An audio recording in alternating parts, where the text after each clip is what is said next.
हमारी प्यारी गाय, एक यादगार कुर्बानी। हमारे अब्बू एक दिन एक गाय का बछड़ा लाए। हमने उसे अपनी छत पर रखा, जो 5वीं मंजिल पर थी। जब भी वक्त मिलता मैं अपनी दादी के साथ ऊपर जाती और उस बछड़े का ख्याल रखती। मेरी दादी भी उसका बहुत ध्यान रखती थीं, खासकर उसके खाने पीने का। धीरे धीरे वो गाय बड़ी हो गई। मोहल्ले के बच्चे भी उसे देखने आते और कहते कि हमने उसे कितने प्यार से पाला है। हमें उससे बहुत लगाव हो गया था। एक दिन अब्बू ने कहा कि बकरीद करीब आ रही है और उनका इरादा है कि वो उसे अल्लाह की राह में कुर्बान कर देंगे। दादी ने भी यही कहा, लेकिन ये सुनकर मैं थोड़ा उदास हो गई। दादी ने समझाया कि अल्लाह की राह में कुर्बानी देना बहुत बड़ी नेकी है। फिर ईद का दिन पास आने लगा।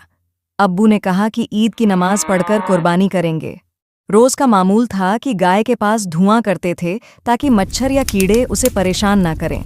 हमने हमेशा की तरह धुएं की प्लेट उसके पास रख दी। मैं उसके पास थी और दादी नीचे कमरे में सो रही थीं। अचानक मुझे याद आया कि उसका चारा तो नीचे ही रह गया है, तो मैं वो लेने नीचे चली गई। अब गाय के पास कोई नहीं था।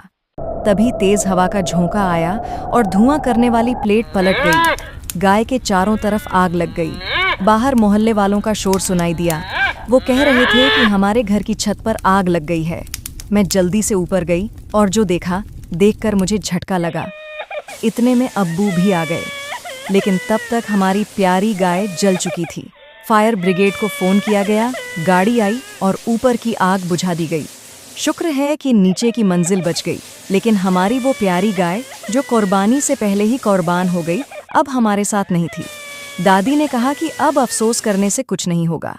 अगले दिन ईद थी, लेकिन वो ईद बहुत उदासी भरी रही। अब्बू ने कहा कि वो ईद के बाद फिर से एक गाय खरीद कर लाएंगे। हम मंडी गए और एक सुंदर सी गाय लेकर आए। तीसरे दिन उसकी कुर्बानी की और गोश्त बांट दिया, लेकिन हमारी पहली गाय, वो हमें हमेशा याद रहेगी।